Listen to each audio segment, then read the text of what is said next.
চট্টগ্রাম নগরের ডবলমুরিং থানাধীন পাঠানতলী এলাকার একটি ভবনের লিফটের নিচ থেকে মাশফিক নামের এক নিখোঁজ যুবকের লাশ উদ্ধার করেছে পুলিশ।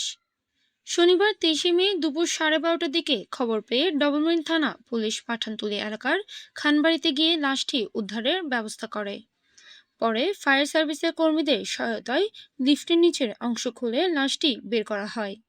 নিহতের স্বজন ও বন্ধুরা বলেন, গত বৃহস্পতিবার রাত 11টার দিকে মাশফিক বাসা থেকে বের হন।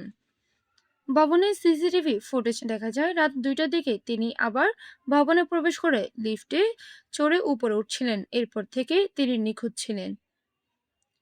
শনিবার সকালে ভবনের 10 তলার লিফটের দরজা ভাঙা অবস্থায় দেখে স্থানীয় ও পরিবারের সদস্যদের সন্দেহ হয়।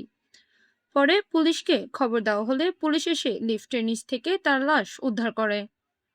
ডবলমুরিং থানার ভারপ্রাপ্ত কর্মকর্তা ওসি জামাল উদ্দিন খান জানান, দুপুরের দিকে খবর পেয়ে ফায়ার সার্ভিসের সহযোগিতায় দরজা খুলে রক্তাক্ত অবস্থায় যুবকের লাশটি উদ্ধার করা হয়। এটি একটি দুর্ঘটনা নাকি পরিকল্পিত হত্যাকাণ্ড তা এখনো নিশ্চিত করে বলা যাচ্ছে না। রহস্য উদ্ঘাটনে সিসিটিভি ফুটেজ সংগৃহীত আলামত ও প্রত্যক্ষদর্শীদের বক্তব্য বিশ্লেষণ করা হচ্ছে।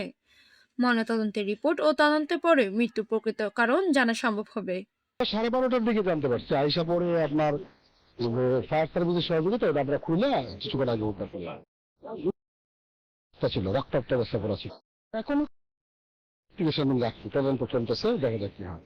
এখনো ক্লিয়ার শুনতে পাই কিভাবে মারা গেছে এটা আমরা জানতাম না। সে আমার কলেজ ফ্রেন্ড।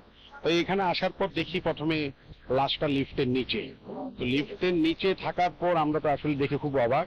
তো পরবর্তীতে শুনলাম 10 তলায় যে লিফটটা আছে লিফটার গেটটা একটু ভাঙা বা খোলা, যে কারণে গত 2 দিন যাবত এই লিফটটা চালু করেনি। কারণ লিফটের মেকানিক না পাওয়ার কারণে এই লিফটটা চালু করেনি। তো আসার পর যেটা দেখলাম বা আমরা বুঝতেছি 10 তলা থেকে একে হয়তো থ্রো করা হয়েছে, মেবি আই ডোন্ট নো, এটা পুলিশ হয়তো ভালো বুঝবে। মানে প্রাথমিক ধারণা ওই দিন ঠিক 2:30 বাজে বিকট একটা শব্দ হয়েছে।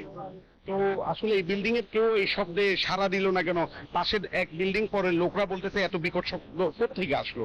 এই জিনিসগুলো কেন জানি একটু মানে এলোমেলো মনে হচ্ছে, কেন জানি মনে হচ্ছে খুব রহস্যজনক ব্যাপারটা। আমার মনে হচ্ছে পুলিশ ভালো করে ইনভেস্টিগেশন করলে পুরো ব্যাপারটা উঠে আসবে। আর আমরা এসে যেটা দেখতে পেলাম, হয়তো এমন হতে পারে যে লিফটের উপরের পার্টে পড়ে সে পাশ দিয়ে পড়ে গেছে, পড়ার পর সে ওখানে মাটিতেই ছিল এবং গত বৃহস্পতিবার থেকে মোবাইল সুইচ অফ। তো এই কারণে আমরা আসলে অনেক সময় এর মোবাইল বন্ধ থাকে বা অনেক সময় সে রাগ করে বাসা থেকে বের হচ্ছে, এটা ভিন্ন বিষয়।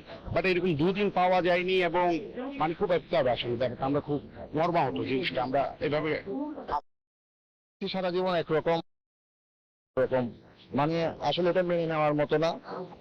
সঠিক তদন্ত করা উচিত আমার মতে।